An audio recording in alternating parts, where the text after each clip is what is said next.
नमस्कार साथियों मजबूत बंटवारा कैसे करवाएं, इसके नियम क्या हैं। देखिए, आपको कई वीडियोस मिल जाएंगे या आपको एडवोकेट से भी सलाह मिल जाएगी। तो ये वीडियो काफ़ी इम्पोर्टेंट इसलिए है क्योंकि मेरे पास कई मैटर्स आ रहे हैं कि सर हमारा बंटवारा हो चुका था लेकिन अब पता चला बंटवारा में कोई डिक्लेयर नहीं हुआ था, या साहब हमारा 4 साल पहले बंटवारा हो चुका, हमको नोटिस ही नहीं आया, या हमारे वकील ने फलाने को नोटिस वो पक्षकार नहीं बनाया और साहब 3 साल बाद फिर से रेस्टोरेशन हो गया। या कई बार तो हमारे पास मैटर आते हैं कि सर पूरा पे स्टे ही लगा दी, यहाँ पे आप देख सकते हैं 116 में साहब। ठीक है। या मान लीजिए कई बार मैटर्स आते हैं कि साहब हमारा 4 साल मुकदमा चला, 5 साल मुकदमा चला, फिर उन्होंने ये कहते हुए खारिज कर दिया कि भैया 30-2 में आप जाइए, ये 30-2 का वाद है। ठीक है ना।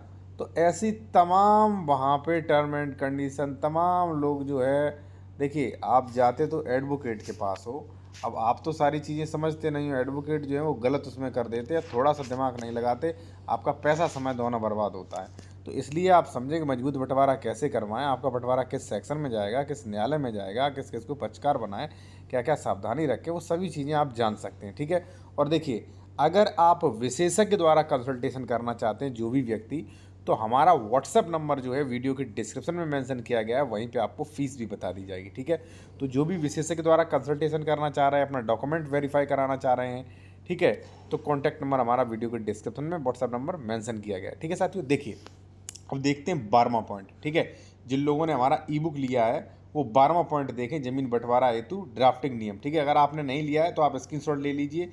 ठीक है। ये नंबर है हमारा और ये फीस है हमारी, और इसमें सारे टॉपिक आपको इसी प्रकार से मिलेंगे। कैसे? ऊपर होगा नोट्स इस प्रकार से, यहाँ पे आप देखिए इस प्रकार से नोट होगा, और जो है आपको दावा लिखना भी बताया जाएगा। तो ये ड्राफ्टिंग है, स्क्रीनशॉट ले लीजिए। इसमें सभी 39 टॉपिक इसी प्रकार से मिलेंगे। तो आते हैं अपने सीधा टॉपिक पर। देखिए साथियों, बंटवारा कराने जा रहे हो आप। ठीक है। पहली चीज़ तो ये है कि मैं कहूँगा अभी आपका अगर विवाद नहीं है साथियों तो बंटवारा करा लीजिए, वरना आपको समस्या आएंगी और किसी न किसी दिन हो सकता है आपको मुझसे संपर्क करना पड़े या किसी बेहतर वकील की तलाश में आप रहें। ठीक है। इसलिए क्योंकि देखिए, जब मान लीजिए आप बाहर रह रहे हैं, ठीक है, मैंने धारा 116 का केस कर दिया, नोटिस आप तक पहुंचने नहीं दिया, तामील करवा दिया और बंटवारा अपने पक्ष में करवा लिया, अच्छी अच्छी ज़मीनें ले ली। ठीक है। पहली चीज़ ये होती है। ठीक है।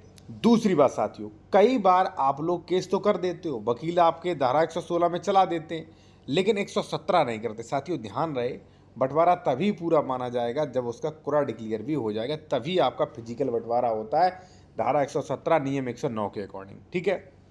अगर साथियों आपका मिन जुमला नंबर है तो आपका धारा 117 में नहीं चलेगा। ध्यान रखें, छोटी सी चीज़ है, आप बंटवारा कराने जा रहे हैं तो खुद ध्यान रख सकते हैं। अगर मान लीजिए आपका एडवोकेट गलत कर रहा है तो आप एक बार टोक सकते हैं कि सर इस पर विचार कर लीजिए, हमसे कंसल्टेशन कर सकते हैं। ठीक है। व्हाट्सअप नंबर जो है मेंशन किया गया है डिस्क्रिप्शन में। तो साथियों, अगर मिन जुमला नंबर है तो 116 117 में नहीं जाएगा, आपकी पत्रावली रिजेक्ट होगी। अभी मैंने जो है आदेश दिखाया था आपको। ठीक है ना। तो आपका जाएगा धारा 30(2) नियम 26 में। ठीक है। अब साथियों, अगर मान लीजिए वहाँ पे घर का बंटवारा है या आबादी की ज़मीन का बंटवारा है, तो ना तो 116 में जाएगा, ना तो 117 में जाएगा, और ना ही आपका 30(2) में जाएगा, वो सिविल न्यायालय में जाएगा। ठीक है। तो कहने का मतलब है साथियों कि कानून में दाव पेच ही होते हैं। ठीक है। अगर आपने गलत दाव पेच चले तो आप हार जाएंगे, कोई बंदा सही से चलता है तो वो जीत जाएगा। बस कानून में दाव पेच होते हैं। तो इसी प्रकार से साथियों आप देख सकते हैं कि कई बार ये देखिए 30(2) की वजह से रिजेक्ट किया, विभाजन नहीं हो जाता है तब तक जो है, कई बार सीमांकन की फाइल धारा 24 की फाइल रिजेक्ट हो जाती है, वही है ये। ठीक है ना। तो ऐसी कंडीशन से बचने के लिए इसीलिए मैं कहता हूं कि भैया मजबूत बंटवारा कैसे करवाएं। तो मजबूत बंटवारा ऐसे करवाएं कि भैया आपको ये पता होना चाहिए। ठीक ठीक है ना। देखिए, हमने अपने ई बुक में इतना सरल लिखा है भाई, जो कोई भी नहीं बता सकता आपको। ठीक है। कि भाई ज़मीन का बंटवारा 116 में, 107 कब जो है 30(2) में जाना है, कब आपको घर का बंटवारा किस में ले जाना है, वहाँ पे दावा कैसे लिखना है, पक्षकार कैसे बनाना है, ये सब आपको इस ई बुक में मिल जाएगा। तो जो भी लोग इच्छुक हों या जो भी ऐसे जूनियर नए पेशे में आना चाहते हैं, उन्हें कुछ समझ में नहीं आ रहा है, तो आप ये ले सकते हो। इसमें ये टॉपिक तो मैं गारंटी देता हूँ कि समझ में आ ही जाएंगे। ठीक है।